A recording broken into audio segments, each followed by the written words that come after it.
Hello guys, welcome to our YouTube channel that is bright beginnings with JS Yadav.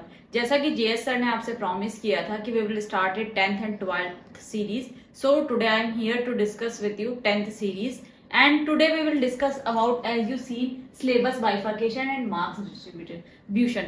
मतलब 10th में science के paper में जो है वो कितने मार्क्स का होगा, उसमें से कौन कौन सी यूनिट है, कितनी यूनिट्स है और वो कितने कितने मार्क्स की डिस्ट्रीब्यूटेड है। आज हम ये सब डिस्कस करेंगे। तो एज यू नो कि जो 10th का पेपर होता है वो 100 मार्क्स कंटेन करता है ना। तो 100 मार्क्स में से आपको पता है कि 80 मार्क्स आपके किसके होते हैं, थ्योरी के, और 20 मार्क्स जो है वो आपके होते हैं इंटरनल असेसमेंट के, जो कि स्कूल के थ्रू आप भेजे जाते हैं। इसमें से आपकी नोटबुक्स है, प्रैक्टिकल्स है, आपका साइंटिफिक रिसर्च एप्टीट्यूड है, इन्वेस्टिगेटरी प्रोजेक्ट वगैरह जो भी बनवाते हैं उससे रिलेटेड ये मार्क्स का डिस्ट्रीब्यूशन होता है। आपकी अटेंडेंस है, ठीक है। ओवरऑल ये इंटरनल मार्क्स आपके स्कूल भी हिस्सा है। 80 मार्क्स का आपका थ्योरी का पेपर होता है। साइंस का एक ही पेपर होता है जिसमें फिजिक्स, केमिस्ट्री और बायो तीनों का कॉम्बिनेशन होता है, ठीक है। तो आपको सिलेबस में 5 यूनिट्स पढ़नी है। आपके सिलेबस में कितनी यूनिट है बेटा, 5 यूनिट्स है। 5 यूनिट्स में से जो फर्स्ट यूनिट है वो है chemical substances, nature and behaviour. It's nature and behaviour. ये इकलौती यूनिट 25 मार्क्स की है। इसके अंदर आपको कितने चैप्टर्स पढ़ने हैं वो देखते हैं। ये मेनली केमिस्ट्री से रिलेटेड है, ठीक है। तो इसके अंदर आपको पढ़ना है पहले तो केमिकल रिएक्शंस, है ना। इसमें आप केमिकल रिएक्शंस के अंदर पढ़ोगे कि केमिकल रिएक्शन कितने टाइप की होती है, ठीक है। केमिकल रिएक्शंस को बैलेंस कैसे करते हैं, केमिकल रिएक्शंस जो है वो कैसे राइट डाउन करते हैं, ठीक है। और केमिकल रिएक्शंस के टाइप कितने होते हैं, 4 टाइप कौन कौन से हैं, ठीक है। उसके अलावा एक्सो एंडोथर्मिक, उसके अलावा ऑक्सीडेशन रिडक्शन, ये सारी चीज इस चैप्टर के अंदर पढ़ोगे। सेकेंड चैप्टर जो है आपका वो है एसिड, बेस एंड सॉल्ट। इसके अंदर आप पढ़ोगे प्रॉपर्टीज ऑफ एसिड क्या है, बेस क्या है, पीएच क्या है, पीएच की वैल्यू क्या है जो एवरीडे लाइफ होती है उसके अंदर, और सॉल्ट्स का फॉर्मेशन कैसे होता है, ठीक है। सॉल्ट का फॉर्मेशन कैसे होता है कि एसिड और बेस को मिलाते तो सॉल्ट फॉर्म होता है, उनका फॉर्मेशन कैसा होता है, उनका यूज क्या क्या है, ये सारा सेकंड चैप्टर में पढ़ोगे। थर्ड चैप्टर जो है वो आपके है मेटल्स एंड नॉन मेटल्स, ठीक है। इसके अंदर आप पढ़ोगे मेटल्स क्या होते हैं, उनकी प्रॉपर्टीज क्या क्या होती है, फिजिकल प्रॉपर्टी क्या होती है, केमिकल प्रॉपर्टीज क्या होती है, वो किस किस चीज से रिएक्शन करते हैं, यानी ऑक्सीजन से रिएक्शन कैसे करते हैं, ठीक है।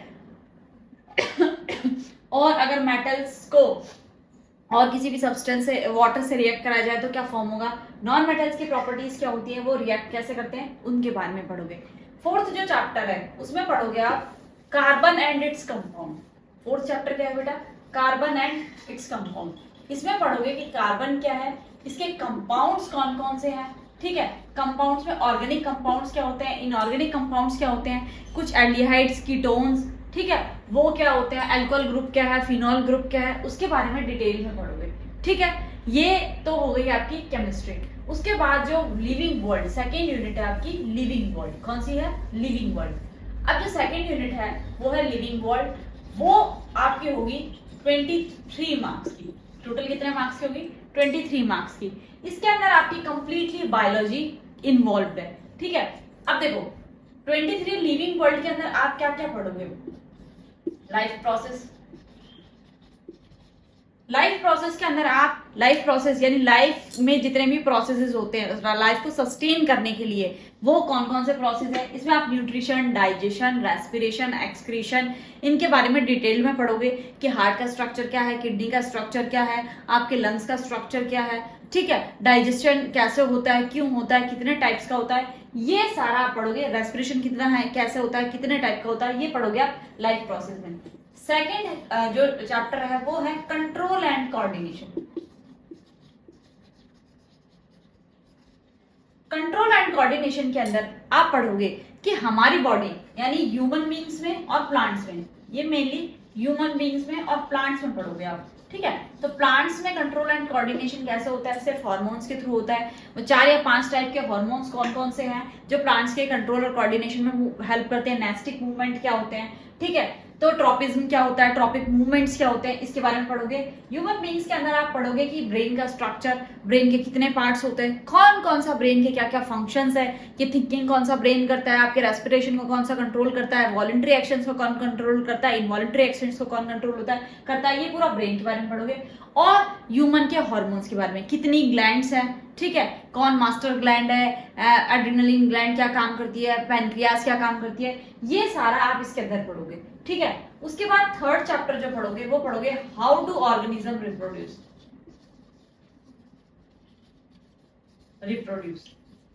ठीक है। इसके अंदर से मेनली आप पढ़ोगे कि रिप्रोडक्शन क्या होता है, कितने टाइप का होता है, प्लांट्स में रिप्रोडक्शन कैसे होता है, एसेक्सुअल रिप्रोडक्शन किस किस में कैसे कैसे क्या क्या फॉर्मेशन है, बर्डिंग कैसे होता है, फिजन कैसे होता है, फ्रेगमेंटेशन कैसे होता है, टिश्यू कल्चर क्या है, वेजिटेटिव प्रोपोगेशन क्या है, वो सारा पढ़ोगे। उसके बाद हाउ टू और उसके बाद पढ़ोगे फ्लावरिंग प्लांट्स के अंदर रिप्रोडक्शन कैसे होता है, ठीक है, स्टेमन और ओवरी का या एग का फ्यूजन कैसे होता है। फिर पढ़ोगे आप ह्यूमन बींग्स के अंदर और कुछ कॉन्ट्रासेप्टिव मेथड्स पढ़ोगे और सेक्सुअली ट्रांसमिटेड डिसीज पढ़ोगे। उसके बाद इसी के अंदर है फोर्थ चैप्टर जो है वो है हेरिडिटी, इवोल्यूशन आपके कट है बेटा, ठीक है, इसमें पढ़ोगे आप हेरिडिटी। हेरिडिटी के अंदर आप पढ़ोगे genetics, laws of Mendel, monohybrid cross क्या होता है, डाईहाइब्रिड क्रॉस क्या होता है, ठीक है, इससे रिलेटेड पुनेट स्क्वायर कैसे बनता है, ब्लड ग्रुपिंग कैसे होती है, ठीक है, डिसाइडेड कैसे होता है कि पेरेंट से डिफरेंट ब्लड ग्रुप है तो उसके पीछे रीजन क्या है, वो सारा आप इसके अंदर पढ़ोगे, ठीक है। उसके बाद जो थर्ड यूनिट है वो है natural phenomena, it contains 12 marks, ठीक है।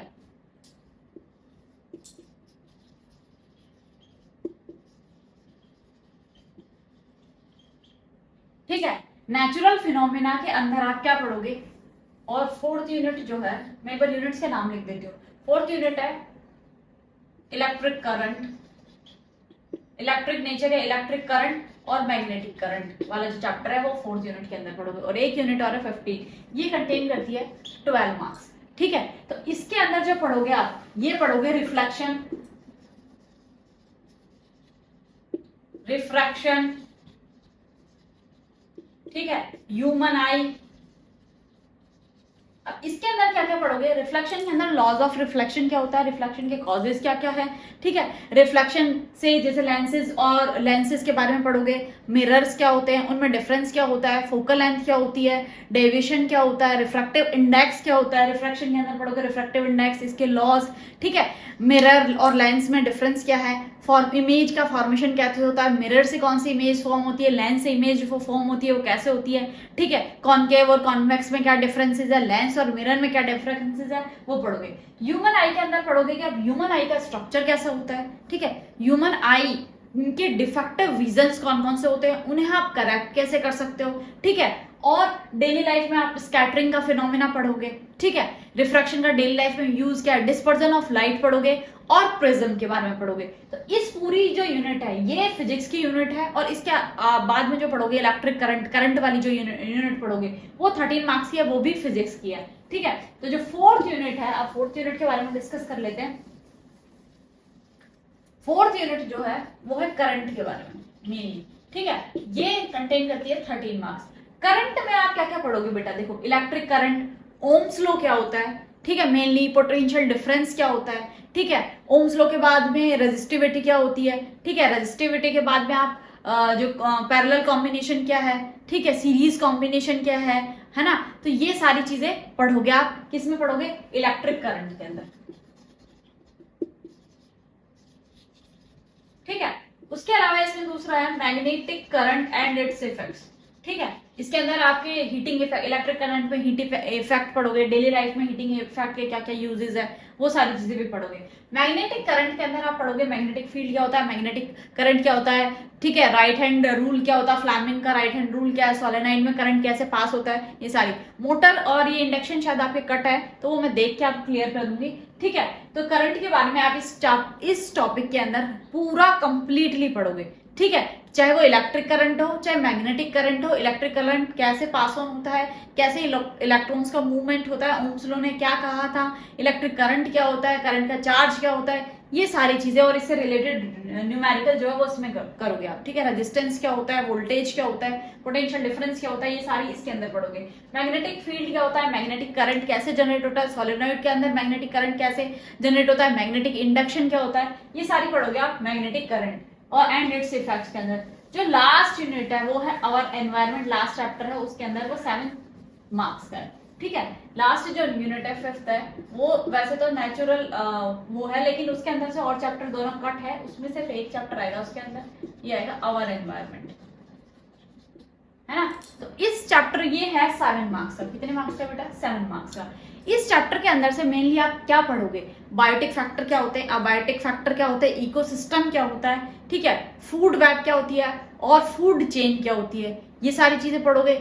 उसके अलावा इसके अंदर और क्या क्या चीजें पढ़ोगे आप, इसके अंदर पढ़ोगे गार्बेज मैनेजमेंट, है ना। गार्बेज जो है, जो जितना भी प्लास्टिक का यूज बढ़ रहा है, ओजोन डिप्लीशन क्यों हो रही है, वो सारी चीजें इसके अंदर पढ़ोगे, ठीक है। ओजोन डिप्लीशन क्यों हो रही है, गार्बेज का मैनेजमेंट कैसे करोगे आप, जो गार्बेज प्रोड्यूस हो रहा है उसका मैनेजमेंट कैसे करोगे, 5R रूल क्या है, ये सारी चीजें इसके अंदर पढ़ोगे। तो कल से हम जो है साइंस की प्रॉपर क्लासेस स्टार्ट कर देंगे 10th के साइंस की। उसके अंदर आपको डिटेल्ड में फर्स्ट यूनिट से स्टार्ट करेंगे, जो फर्स्ट चैप्टर है उससे स्टार्ट करेंगे और टिल द एंड जल्दी से जल्दी उसे पूरा करने की कोशिश करेंगे।